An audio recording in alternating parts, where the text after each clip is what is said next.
Pour terminer l'émission, Karima, notre dernière émission de la saison, j'ai voulu qu'on s'offre Isabelle Huot. Parce qu'Isabelle Huot, à chaque fois qu'elle vient nous voir, elle le sait, je lui ai déjà dit, je prends des notes. Fait que c'est vraiment égoïste, là.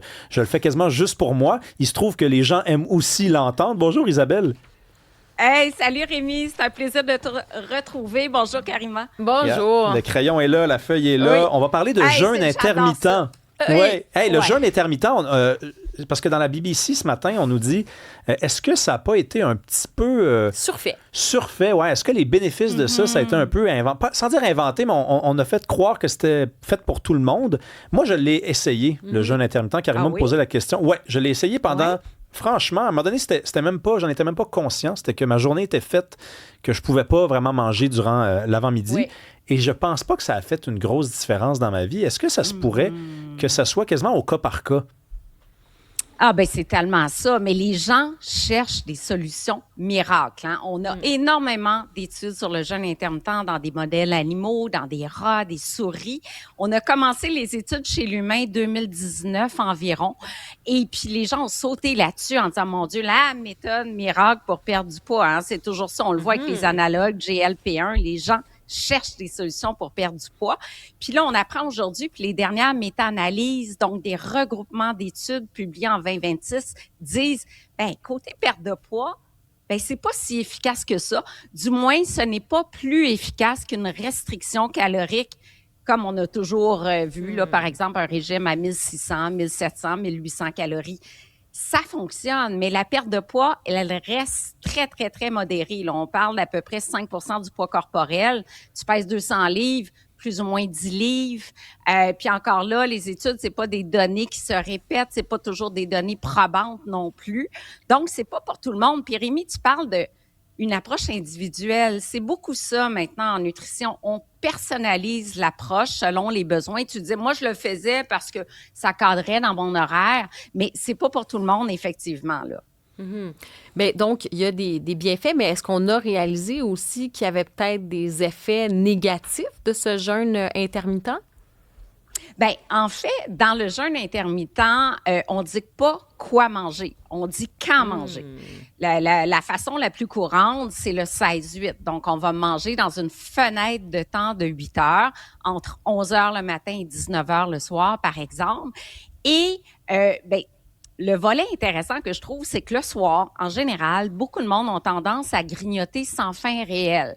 Donc, à partir de 19 heures, on écoute les émissions, on écoute les balados, peu importe, et là, on grignote. Puis c'est souvent des calories qui sont superflues le soir. Et puis, on a observé dans des études que dans le jeûne intermittent, on pouvait couper à peu près la part calorique de 350 calories par jour. Est-ce qu'il y a des effets secondaires? Bien, ça dépend du reste de la journée, ça dépend ce qu'on mange. Il y a une grande popularité en ce moment de one meal a day, OMAD. Un repas par jour, bien moi, en tant qu'experte en nutrition, un seul repas dans la journée, comment tu fais pour combler tes besoins nutritionnels? Et en même temps, bien, on sait que la répartition de l'apport protéique dans la journée, donc au lieu de manger un gros repas avec plein de protéines, au-delà de 30 grammes, tu n'as plus de synthèse musculaire, c'est bien de répartir les protéines dans la journée. Quel est l'intérêt d'un seul repas par jour? Ça, je trouve ça plus inquiétant. Puis évidemment, jeûne intermittent, les femmes enceintes, allaitantes, adolescents, enfants, on oublie ça. Les personnes âgées aussi qui font de la sarcopénie, une fonte musculaire qui survient en vieillissant, bien, c'est peut-être pas la meilleure approche de prendre un seul repas ou voire 2 repas par jour, là. Moi, ce que je faisais, c'est que le dernier repas, c'était une grosse pizza pepperoni. Oui. Puis après, je mangeais pas jusqu'à midi. Puis là, je mettais de la crème glacée, de la poutine. Non. Ça marchait pas, mais tu sais, j'imagine que ouais, OK, d'accord. De temps en temps, tu prenais un ou deux raisins.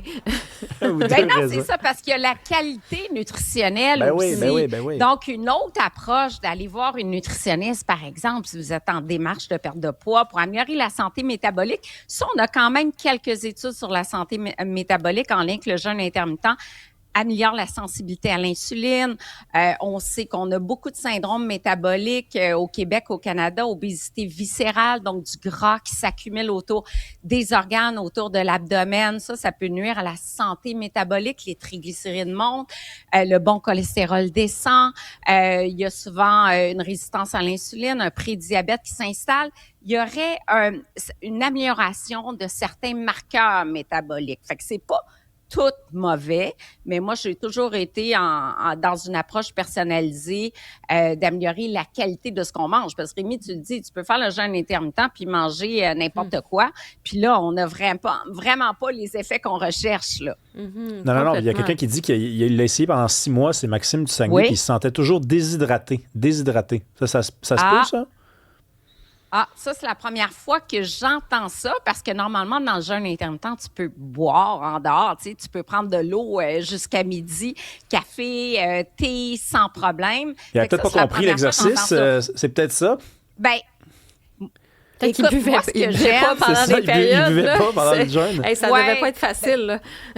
Bien, s'il y a un conseil à retenir du jeûne intermittent que je trouve le plus intéressant pour la santé, c'est d'arrêter de manger après le souper.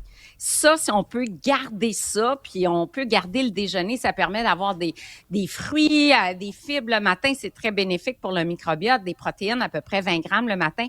Mais arrêtez de manger après le souper. Parce qu'on s'entend-tu qu'à moins d'aller s'entraîner après le souper, puis là, on a besoin d'une collation après l'activité physique, ce sont des apports énergétiques qui ne sont pas nécessaires le soir. Puis c'est souvent on a souvent tendance, je dis toujours, manger ses émotions le soir, là, tu sais, des débordements alimentaires qui relèvent de la fatigue, qui relèvent on veut des aliments réconfort. Et tout ça, c'est ça que ça va affecter le sommeil. On dort moins, on a un dérèglement des hormones de satiété. Fait que tout ça est corrélé. Fait que le souper, c'est le dernier repas de la journée, pas chez les enfants, encore une fois, mais je pense que ça serait un beau pas dans la bonne direction là, si on veut revoir ses habitudes pour la rentrée, justement. Il y a un excellent sketch de Jean-Marc Parent sur les toasts que les gens mangent le soir chez eux. Puis il dit, tu sais, c'est dur, c'est l'affaire la plus difficile à faire quand tu veux perdre du poids, c'est arrêter de manger le soir après le souper. Puis il raconte qu'il se fait une toast. Puis là, il la mange, puis il fait, je vais pas manger de toast, moi. Fait que ça va tellement vite manger une toast qu'il s'en fait une deuxième, puis une troisième, puis une quatrième. Puis à un moment donné, il voit le pain tomber comme ça. Les petites toasts du soir, là. Oh là là. Avec le petit beurre d'arachide fondant, Rémi, c'est ça? Oui, notamment. Merci beaucoup, Isabelle. Merci beaucoup. Merci à vous deux. Bonne fin de saison. Merci. À toi aussi. Au revoir.